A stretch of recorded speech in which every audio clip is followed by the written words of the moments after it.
Retell of This Time Next Year by Sophie Cousins. You guys, little secret about me, I have an irrational fear of getting locked in the bathroom. I really do. And this happens to Minnie, who's the main character of our book. She goes to a party on New Year's Eve, happens to be her birthday. She has the worst luck ever on her birthday. She gets thrown up on. She goes to clean up, gets locked in the bathroom, spends the rest of the night there. Oh my gosh, that's my nightmare. How did she survive? So spends the whole night there, tries to get out. The music is too loud. No one comes to find her. Also, she went with her boyfriend. Where was her boyfriend in all of this? We don't know. We don't like Greg. The next morning, somebody named Quinn comes and was like, hey, is someone in there? Helps get her out. And then Minnie's like, thank you. That was awful. Never want to do that again. But it's New Year's. I have a tradition to watch the sunrise. Do you want to join me? Thanks for being my savior. And Quinn's like, yes. And Minnie's like, hi, nice to meet you. I'm Minnie. And Quinn's like, hi, I'm Quinn. And she's like, wait, you're the guy that stole my name. Flashback 30 years when they were born.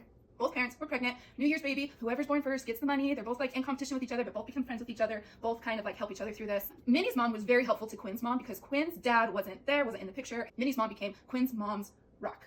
So then Quinn's mom has the baby first and names it Quinn, which is problematic because when they were both in labor trying to distract each other, they were talking about what names they wanted. And Minnie's mom told Quinn's mom, I want to name my baby Quinn. Well, guess who won the money? Quinn's mom. And so now Minnie's mom can't name the baby Quinn because then it's like, oh, you named it after the winner. Like it's awkward. So then they settle on Minnie. They like caused tension among the two moms, never saw each other again. They weren't even friends after this. Bummer. Okay. So Minnie accuses Quinn's mom of all of this. And Quinn is like, whoa, no, that's not what happened. My mom was so grateful for your mom for helping her through this. Like she wanted to like honor your mom. Anyway, they a little bit clear the error on that front, a little bit heal that wound because Minnie always felt so unlucky. She didn't win the money. She didn't get the name. And every birthday, something terrible happens by getting thrown up on.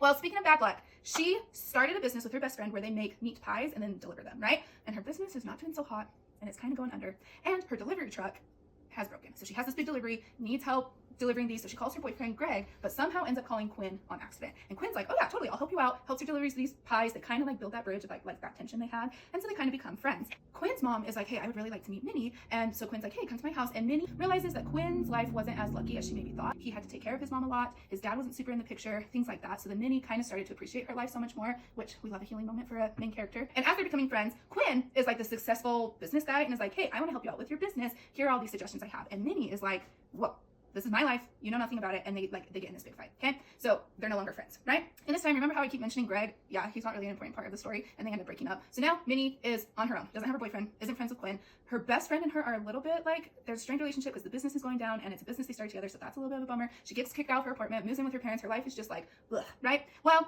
she runs into Quinn and that's where I'm going to end it. If you want to know how it ends, go listen to our YouTube video. We give a way more comprehensive retell. If you want to read it yourself, great. It's a great read. Otherwise, thanks for being here. We love you. Bye.